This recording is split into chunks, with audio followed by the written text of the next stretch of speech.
नमस्कार मित्रों, मैं हूं उत्तर प्रियदर्शी और आज मैं आपसे बात करने वाला हूं अपने एक शिष्य के प्रश्न के बारे में। तो एक दिन मेरे एक स्टूडेंट ने मुझसे पूछा कि आप ब्लॉगिंग क्यों कर रहे हैं।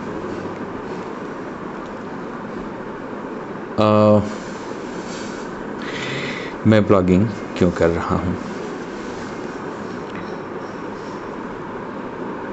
मेरी 10-12 किताबें हैं प्रकाशित।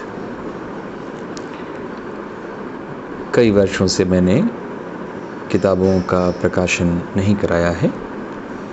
लेख वगैरह छपते रहते हैं इधर उधर, पर साल 6 महीने पहले मुझे लगा कि व्लॉगिंग एक ज़्यादा प्रभावशाली माध्यम है अपनी बात को कहने का, और इसमें आप जो पढ़ नहीं सकते हैं वे भी सुन करके समझ सकते हैं। आप ध्यान रखें, मैं दक्षिण भारत में हूँ। हिंदी काफ़ी प्रचलित है हैदराबाद में, लेकिन बहुत सारे लोग जो पढ़ नहीं सकते हैं वो मुझे सुन के समझ सकते हैं। इसलिए भी मैंने व्लॉगिंग शुरू की और मैंने कहा भाई ये तकनीक उपलब्ध है और निःशुल्क उपलब्ध है, तो इसका लाभ लिया जाए। कोई कहीं से भी आपको देख सकता है, सुन सकता है, कहीं से भी, कभी भी, अपनी सुविधा से, निःशुल्क। और क्या चाहिए। तो ये एक बड़ी वजह थी व्लॉगिंग शुरू करने की। और एक और गहरी और बड़ी वजह भी है। आप में से कुछ लोगों ने शायद विनोद कुमार शुक्ल का एक वीडियो देखा होगा। विनोद कुमार शुक्ल हिंदी के महत्वपूर्ण रचनाकार हैं। उन्होंने नौकर की कमीज और दीवार में एक खिड़की रहती थी जैसे महत्वपूर्ण उपन्यास लिखे हैं। तो उनका एक वीडियो वायरल हुआ। एक मानव कौल नाम के अच्छे अभिनेता और हिंदी के कवि हैं, वो वे उनसे मिलने गए थे और बातचीत में उन्होंने उस बातचीत को रिकॉर्ड किया और उस बातचीत का एक अंश बहुत वायरल हो गया। और उस एक अंश में विनोद कुमार शुक्ल जी दुखी स्वर में, बहुत दुखी स्वर में, कारुणिक स्वर में बताते हैं कि कैसे हिंदी के प्रकाशकों ने, कैसे उनके प्रकाशक ने उनको लूटा है। लूटा है सही शब्द मैं इस्तेमाल कर रहा हूँ। आप वह वीडियो प्लीज़ गूगल करके देखें तो आपको पता चलेगा। बाहर के लोगों को शायद पता ना हो, पर ये प्रकाशन जगत का और ख़ास करके हिंदी के प्रकाशन जगत का एक बहुत बड़ा, बहुत बदसूरत पहलू है जिस पर मैं अभी आपसे बात करने वाला हूँ। विनोद कुमार शुक्ल जैसा महत्वपूर्ण, बहुचर्चित रचनाकार अगर इतना उदास, परेशान, दुखी है कि आपको उस पूरे वीडियो को देख करके आप रुआंसे हो जाएंगे, तो बाकी जो सामान्य लेखक हैं उनका क्या। हिंदी में खूब किताबें छपती हैं, हिंदी के प्रकाशक माला माल हैं, मर्सिडीज से चलते हैं, कोठियां हैं उनकी दिल्ली में, माला माल हैं। और जिन लेखकों की किताबें छाप करके वे माला माल हुए हैं, वे लेखक तो बेचारे वहीं के वहीं हैं। हिंदी में कोई लेखक वेद प्रकाश शर्मा जैसे, गुलशन नंदा जैसे पॉपुलर लिटरेचर के लोगों को छोड़ दिया जाए तो हिंदी में श्रेष्ठ साहित्य का, गंभीर साहित्य का कोई भी लेखक कभी भी सिर्फ लेखन के बल पे एक डिसेंट लाइफ, एक सादा डिसेंट लाइफ भी जी सके, ऐसा कभी नहीं था। 70 साल पहले भी नहीं और आज भी नहीं। प्रेमचंद के फटे जूते दिखते हैं, आप वो फोटो भी गूगल पे पा जाएंगे। निराला की फटेहाली आपको पता है। नागार्जुन तो इतने दुखी हुए कि उन्होंने यात्री प्रकाशन करके अपना प्रकाशन संस्थान ही खोल लिया। हिंदी के बहुत सारे लेखकों ने प्रकाशकों से तंग आकर के अपने अपने प्रकाशन संस्थान भी खोल लिए, लेकिन उसको चलाना इतना मुश्किल नहीं था। तो कुल मतलब ये है कि हिंदी के प्रकाशकों ने हिंदी के लेखकों को जी भर के लूटा है।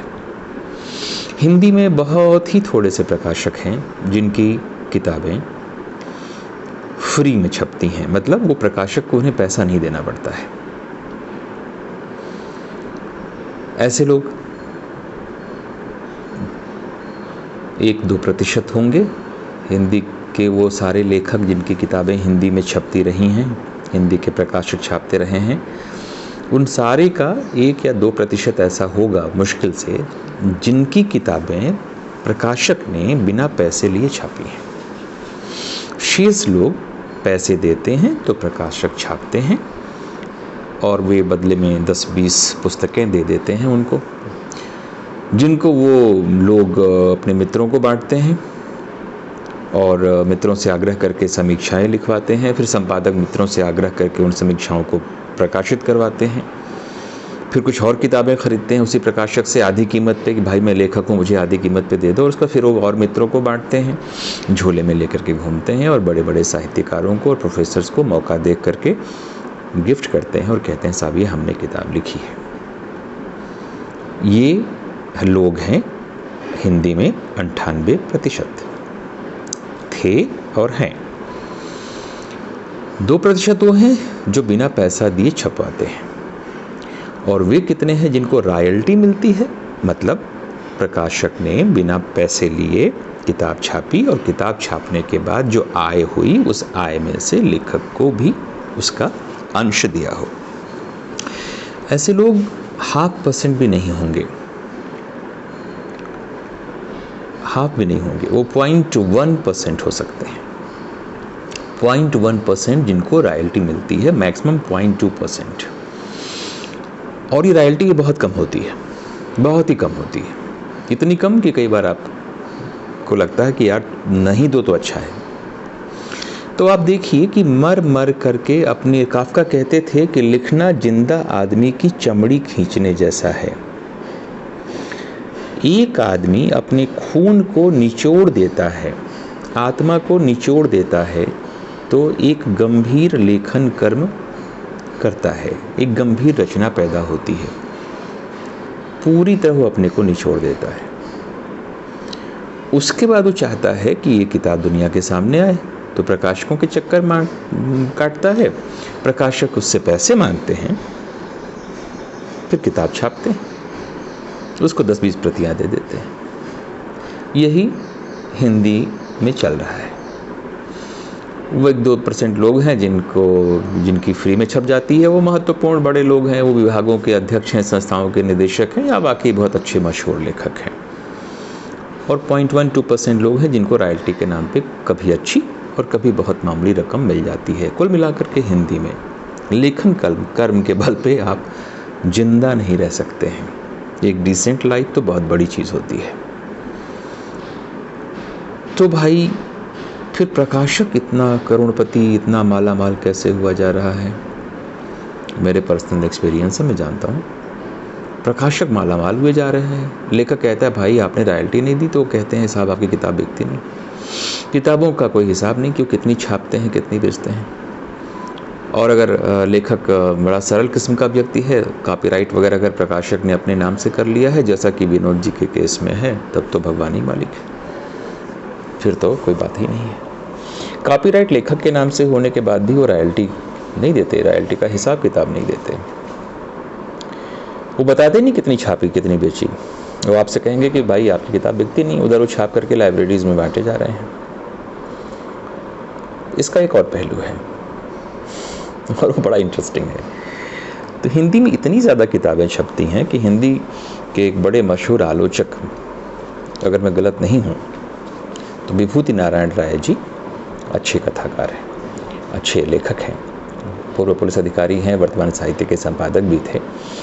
उन्होंने कभी कहा था कि पर्यावरण संकट, दुनिया में पर्यावरण संकट का एक बड़ा कारण हिंदी में कविता की किताबों का प्रकाशन है। वो ये मजाक में कहते थे, पर आप समझ सकते हैं कि कितनी ज़्यादा किताबें हिंदी में छपती हैं। सबसे ज़्यादा कविताएं हिंदी में किताबें कविताओं की छपती हैं, जो सबसे कम बिकती हैं। तो खूब छपती हैं और बिकती कहाँ है? कौन खरीदता है आपके शहर में कोई हिंदी की किताब की दुकान? दिल्ली जैसे शहर में अगर आपको हिंदी की किताब खरीदनी हो तो आपको जाना पड़ेगा दरियागंज। एक मंडी हाउस में होती थी, बंद हो गई। हैदराबाद बहुत बड़ा शहर है, अगर आपको हिंदी की किताब खरीदनी हो तो आपको बहुत दूर, 30 किलोमीटर दूर मिलिंद प्रकाशन में जाना पड़ेगा, जो प्रकाशक भी हैं, पुस्तक विक्रेता भी हैं। तो कहाँ है आपके शहर में किताबों की दुकान जहाँ में हिंदी में किताबें मिलती हों? कम शहरों में हैं और बहुत कम दुकानें हैं जहाँ हिंदी की श्रेष्ठ पुस्तकें, साहित्यिक पुस्तकें मिलती हों। तो वो बिक तो रही नहीं है, और अगर बिक नहीं रही हैं तो फिर इतनी ज़्यादा छप कैसे रही हैं? फिर प्रकाशक अगर कहता है कि बिकती नहीं है तो फिर वो अरबपति करोड़पति मालामाल कैसे होता जा रहा है? ये प्रकाशक लोग अपनी किताबें तगड़ा कमीशन दे करके लाइब्रेरीज को बेचते हैं। विश्वविद्यालय, महाविद्यालय, स्कूल, रेलवे, बहुत सारे संस्थानों के पास लाइब्रेरीज होती हैं, जिसमें राजभाषा हिंदी होने के नाते भी किताबें खरीदनी होती हैं। तो संस्थाओं के अधिकारी, पुस्तकालय अध्यक्ष और प्रकाशक मिल करके लंबी कमीशन खोरी का खेल खेलते हुए किताबें खरीदते बेचते रहते हैं। लाइब्रेरीज खरीदती हैं, प्रकाशक बेचता है। लेखक जो लिखता है वो तो इस कहानी में शामिल ही नहीं है। ये है धंधा, गोरख धंधा, कमीशन खोरी में लाइब्रेरीज द्वारा किताबों का खरीदा जाना। इसीलिए अब हिंदी की पतली 200 पेज की किताब का दाम भी 600 रुपये होता है, क्योंकि 40% कमीशन चाहिए होता है लाइब्रेरियन को, और बाकी प्रकाशक को भी चाहिए, और कुछ किताब छापने के खर्चे होते हैं। ये दुष्चक्र है। इस दुष्चक्र में हिंदी का पाठक गायब है, क्योंकि अगर वो खरीदना चाहता है, कोई जेन्युइन पाठक अगर हिंदी की कोई अच्छी किताब खरीदना चाहता है तो 600 रुपये की है, क्योंकि 600 रुपये उसका दाम रखा गया है कमीशन खोरी के सिस्टम को मैनेज करने के लिए। तो तकलीफ सिर्फ विनोद कुमार शुक्ल की नहीं है, पूरे हिंदी जगत की है। पाठक खरीद नहीं सकता, लाइब्रेरीज खरीदती हैं तो कुछ भी खरीद लेती हैं, जहाँ ज़्यादा कमीशन मिल जाएगा तो ख़राब से ख़राब किताब भी खरीद लेंगे। इसलिए हिंदी में स्तरीय पुस्तकों की कमी है। पाठक के पास किताब नहीं हो, खरीदने में सक्षम नहीं हो पाता है। पुस्तक मेले में किताबें बिकती हैं, लेकिन 50-60 करोड़ हिंदी भाषी लोगों में कितनी बिकती हैं, कितनी खरीदी जाती हैं? और खरीदी बिकती भी अगर हैं तो लेखक तो गरीब का गरीब है। हिंदी में बहुत कम लेखक हैं जो गंभीर साहित्य के लेखक हों और जो बड़े, जिनका जीवन संपन्नता से गुजरा हो। लोकप्रिय उपन्यासकारों में से कुछ को छोड़ दें तो विनोद कुमार शुक्ल का दुख बहुत बड़ा दुख है। ये हिंदी प्रकाशन जगत की धूर्तता, लाइब्रेरीज में कमीशन खोरी, खरीद का खेल, ये सब कुछ है इसमें सबसे बेचारा अगर कोई है लेखक, और दूसरा बेचारा है तो कोई पाठक, जेन्युइन पाठक जो खरीद के पढ़ना चाहता है, पढ़ नहीं पाता। ये खेल है जिसको कोई एड्रेस नहीं कर पा रहा है। सरकारों को क्या गरज पड़ी है? ये बहुत तकलीफ की बात है। तो इस खेल को मैं समझता हूँ, इस खेल को मैंने देखा है, इस खेल का मैं शिकार भी रहा हूँ शुरुआती दिनों में, सबकी तरह। प्रकाशक आते हैं, बड़ी बड़ी बातें करते हैं, किताबें ले जाते हैं, रॉयल्टी देंगे, और कभी रॉयल्टी देते नहीं है। वो ई बुक वाले वेबसाइट्स बनाते हैं और कहते हैं साहब हम तो देंगे आपको, वो भी नहीं देते। तो ठीक है, हम तो नौकरियां करते हैं, हमें प्रमोशंस के लिए भी किताबें चाहिए होती हैं। लेकिन वो सामान्य लेखक जो नौकरी नहीं करता या छोटी नौकरी करता है पर अपने को निचोड़ करके किताबें लिखता है, उसके साथ आप क्या करते हैं? तो मेरे जैसे लोगों ने इस खेल को समझा और हमने कहा अच्छी बात है, मुझे कुछ कहना है तो मैं अब ऐसे ही कह लूँगा, मैं तुमको धनी नहीं बनाऊँगा हे प्रकाशक, हे लोभी धूर्त हिंदी के प्रकाशक, हे हिंदी के शत्रु प्रकाशक। हिंदी का सबसे बड़ा कोई शत्रु है आज की डेट में तो हिंदी का प्रकाशक है, और पुस्तकों की खरीद का कमीशन खोरी का खेल है। तो मैं भाई व्लॉग से ही अपने विचार कह लूँगा। नहीं रखा जाऊँगा मैं लाइब्रेरीज में, नहीं बनूँगा मैं, नहीं हूँगा मैं अमर, नहीं होगी मेरी किताबों पे चर्चा, नहीं मिलेंगे मुझे पुरस्कार, लेकिन कमीशन खोरी और प्रकाशन के इस खेल में मैं अब शामिल नहीं हूँगा। मुझे अब तुम्हारी ज़रूरत नहीं है, प्रमोशंस के लिए भी तुम्हारी ज़रूरत नहीं है, और मुझे अमर भी नहीं होना है। थोड़ी सी अक्ल है, थोड़ी सी समझदारी है, थोड़े से विचार हैं। मैं अब ऐसे ही इस तकनीक का लाभ लेते हुए भाग्यशाली हूँ कि ये तकनीक मुझे मिली है। मैं अपनी बात कह लूँगा, कोई सुनना चाहेगा तो सुन लेगा। भवभूति ने कहा था कि ठीक है, आज नहीं कोई सुन रहा है, पृथ्वी खुला है, समय अंतहीन है, कभी न कभी कोई न कोई कहीं न कहीं सुनता ही है, सुन ही लेता है।